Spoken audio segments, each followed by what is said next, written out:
Pembatasan-pembatasan Traktat London 1824 mengenai Aceh dibatalkan.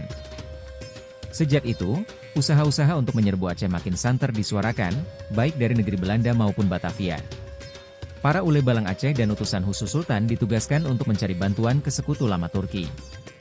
Namun kondisi saat itu tidak memungkinkan karena Turki saat itu baru saja berperang dengan Rusia di Crimea.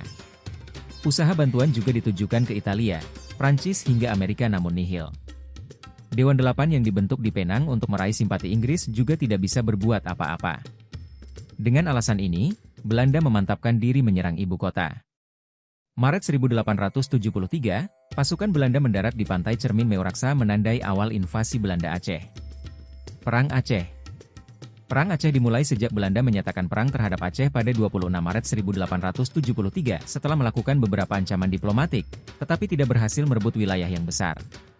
Perang kembali berkobar pada tahun 1883, tetapi lagi-lagi gagal, dan pada 1892 dan 1893, pihak Belanda menganggap bahwa mereka telah gagal merebut Aceh. Pada tahun 1896 Dr. Christiaan Snow Kurgronje, seorang ahli Islam dari Universitas Leiden yang telah berhasil mendapatkan kepercayaan dari banyak pemimpin Aceh, memberikan saran kepada Belanda agar merangkul para ule balang, dan melumatkan habis-habisan kaum ulama. Saran ini baru terlaksana pada masa Gubernur Jenderal Johannes Benedictus van Heutz. Pasukan Marsose dibentuk dan G.C. Van de Alen diutus mengejar habis-habisan pejuang Aceh hingga pedalaman. Pada 1879 dan 1898, Sultan Aceh kala itu, Muhammad Daud Shah II, meminta Rusia untuk memberikan status protektorat kepada Kesultanan Aceh dan membantunya melawan Belanda. Namun, permintaan Sultan ditolak Rusia.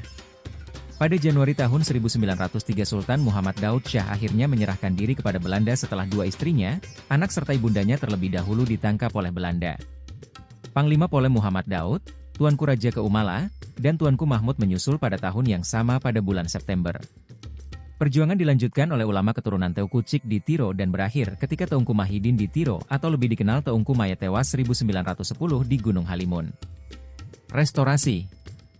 Dengan dibuangnya Sultan Muhammad Daud Shah ke Ambon, kemudian ke Batavia, pada tahun 1907 maka menandakan berakhirnya Kesultanan Aceh, yang telah dibina berabad-abad lamanya. Di akhir tahun 1930-an, berkembang gagasan untuk menghidupkan monarki dengan memulangkan Tuanku Muhammad Daud Shah ke Kutaraja. Belanda tidak menentang secara terbuka gagasan restorasi monarki namun menolak Tuanku Muhammad Daud Shah untuk duduk di singgasana kembali. Sikap Belanda yang demikian membuat pendukung gagasan tersebut mengusulkan Tuanku Mahmud, mantan anggota Volksraad dan pegawai pribumi Aceh tertinggi di administrasi Belanda di Aceh, sebagai calon sultan.